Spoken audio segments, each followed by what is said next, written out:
Hey Dave, Verlene, just a quick little update. I sent some yogurt home with Dave from the 45th, and I've gotten a lot better at making yogurt since then. So I just wanted you to see how thick and creamy this stuff is. Okay.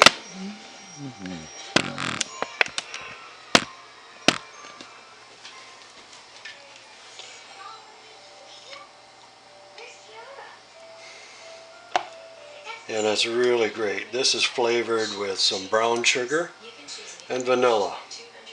And it is awesome, I gotta tell you.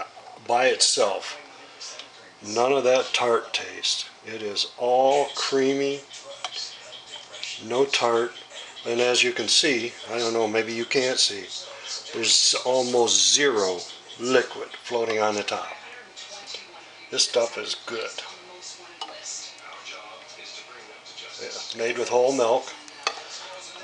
Had whole milk that was going to go bad, so look at that. Isn't that great?